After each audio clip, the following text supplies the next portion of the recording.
திருமலை கோவில் மேலே ஏன் எந்த ஒரு ஃப்ளைட்டும் பறக்கிறதில்லன்னு நீங்கள் எப்பயாவது யோசிச்சிருக்கீங்களா? ஒரு ஃப்ளைட் கூட இல்லை.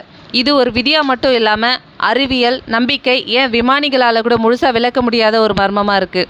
சிலர் பாதுகாப்புக்காக அரசாங்கம் தடை விதிச்சிருக்குன்னு சொல்கிறாங்க. இன்னும் சிலர் லார்ட் வெங்கடேஸ்வரரோட புனிதமான இடத்தை பாதுகாக்க ஒரு தெய்வீக சக்தி பாதுகாப்பு வளையம் இருக்குன்னு சொல்கிறாங்க. கோவிலுக்கு மேலே பறக்கும்போது விமானத்தோட பாகங்கள் செயலிழந்து போச்சுன்னு கூட சில தகவல்கள் இருக்குது. ஏதோ கண்ணுக்கு தெரியாத சக்தி பறந்து வர விமானங்களுக்கு எச்சரிக்கை கொடுக்குற மாதிரி இருக்குது. ஆனால் இது புதுசு இல்லை. பழங்கால வேத நூல்களே திருமலைக்கு மேலே இருக்கிற வானம் கடவுளுக்கு மட்டும்தான் அப்படின்னு சொல்லியிருக்கு. அப்போது இந்த தடை செய்யப்பட்ட வானத்தை உண்மையிலே பாதுகாக்கிறது யாரு? இயற்கையா, சட்டமா, இல்லை லார்ட் வெங்கடேஸ்வரர் தானா? கடைசி வரைக்கும் பாருங்கள். அப்போது நீங்கள் கண்டுபிடிக்கிறது உங்களை நம்ப முடியாத விஷயங்களை கூட நம்ப வைக்கும்.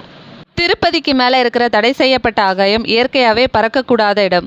இந்தியாவிலே ரொம்ப பரபரப்பான புண்ணிய ஸ்தலங்களில் ஒன்று தான் திருப்பதி. ஒரு நாளைக்கு கிட்டத்தட்ட 80,000 பக்தர்கள் வர்றாங்க. ஆனால் அங்கே இருக்கிற ஆகாயம் மட்டும் ரொம்ப மர்மமாக அமைதியாக இருக்குது. விமானமோ ஹெலிகாப்டரோ ட்ரோன்களோ அங்கே பறக்கிறதில்ல. ஏன்னா அதிகாரப்பூர்வமாக திருமலை திருப்பதி வெங்கடேஸ்வரா கோவில் இந்திய அரசாங்கத்தாலையும் இந்திய விமான நிலைய ஆணையத்தாலையும் கடுமையான பறக்க தடை செய்யப்பட்ட பகுதின்னு அறிவிச்சிருக்காங்க. இந்த விதி புனிதமான திருமலை மலைகளுக்கு மேலே விமானங்களோ மற்ற ட்ரோன்களோ பறக்கிறது தடுத்து நிறுத்துது. ஆனால் இங்கே தான் மர்மமே ஆரம்பிக்குது. மற்ற பாதுகாப்புக்காகவோ இராணுவத்துக்காகவோ தடை செஞ்ச இடங்கள் போல் இல்லாமல் இந்த தடை ஒரு கோவிலை சுற்றி இருக்குது. இது கடவுளோட பாதுகாப்புன்னு அங்கே இருக்கிற மக்கள் சொல்கிறாங்க. பல 100 வருஷமாக அந்த கோவிலை சுற்றி ஒரு சக்தி இருக்குன்னு மக்கள் நம்பிட்டு இருக்காங்க. தடை செய்யப்பட்ட ஆகாயம் இயற்கையா, விதியா, இல்லை கடவுளேவா? ஆன்மீகத்தின் உச்சத்தை குறிக்க உருவாக்கப்பட்ட ஒரு பகுதி திருமலை. அதை தாண்டினா சொர்க்கத்துக்கு ரொம்ப பக்கத்தில் போயிடுவோம் அப்படின்னு நம்பப்பட்டது. அந்த இடங்கள்லாம் தெய்வங்களுக்கு மட்டுமே உரியவை.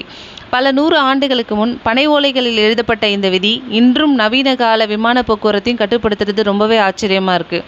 இந்திய அரசோட பறக்க தடை உத்தரவு திருமலைக்கு மேல் உள்ள வானம் மனிதர்களுக்கு அல்ல, அது கடவுளுக்கு மட்டும்தான் அப்படின்னு முனிவர்கள் சொன்னதையே அறியாமல் பின்பற்றுவது போல இருக்குது. அப்படி அந்த விதியை யாராவது மீற முயற்சித்தால் என்ன நடக்கும்?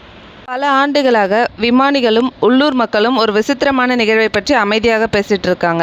அது உண்மைக்கும் நம்பிக்கைக்கும் இடையே எல்லையை மழுங்கடிக்குது. தடை செய்யப்பட்ட பகுதியை அமல்படுத்துறதுக்கு பல ஆண்டுகளுக்கு முன்னாடி இது நடந்தது. ஒரு சிறிய தனியார் விமானம் திருமலை மலைக்கு அருகில் வழி தவறி சென்றதாக சொல்கிறாங்க. அதுவரை அனைத்தும் சாதாரணமாக இருந்தது. திடீரென மலைக்கு அருகில் சென்றதும் விமான பாகம் செயலிழந்தன, தகவல் தொடர்பும் செயலிழந்தன. மேலும் விமானிக்கு ஒரு அதிர்வு அலை தாக்கியது போல ஒரு திடீர் சக்தி உணரப்பட்டது. பீதியடைந்து அவர் திரும்பிச் சென்றார். சில நொடிகளில் அனைத்து அமைப்புகளும் இயல்பு நிலைக்கு திரும்பின.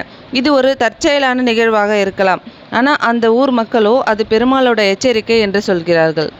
செவி கொடுக்கும் வானம் அறிவியலுக்கும் அப்பாற்பட்ட நம்பிக்கை. அதிகாலையில் திருமலை குன்றுகளோட விளிம்பில் நின்னா நீங்கள் அதை உணர்வீங்க. வானத்தோட அமைதி மெஷின்ஸோட சத்தமோ எதிரொலியோ இல்லை, பள்ளத்தாக்கிலிருந்து எழும் மென்மையான தாளம் மட்டுமே. இப்போது உங்களுக்கு தெரியும், திருமலைக்கு மேலே உள்ள வானம் வெறுமனே ஒரு காலி இடம் இல்லை, அது அமைதி, மரியாதை மற்றும் மர்மத்தின் உலகம். கவர்மெண்ட்டோட ரூல்ஸாக இருந்தாலும் சரி, கணிக்க முடியாத நிலப்பரப்பாக இருந்தாலும் சரி, அல்லது லார்ட் வெங்கடேஸ்வரரோட கருவறையிலேருந்து வெளிப்படும் தெய்வீக பிரசன்னமாக இருந்தாலும் சரி, ஒவ்வொரு காரணமும் ஒரே உண்மையை சொல்லுது. இது சாதாரண வானம் அல்ல. பல நூற்றாண்டுகளாக எந்த ஒரு மிஷின்ஸும் புனித மலைகளின் அமைதியை கெடுக்க துணியல. ஒருவேளை அது தற்செயலான நிகழ்வாக கூட இருக்கலாம். மனித குலத்திற்கு அதன் வரம்புகளை நினைவூட்டும் தெய்வீக சக்தியாக கூட இருக்கலாம். ஏன்னா உலகை வெல்லும் வெறியில் இருக்கும் உலகுக்கு திருப்பதி அதன் வரம்புகளை நினைவூட்டுகிறது.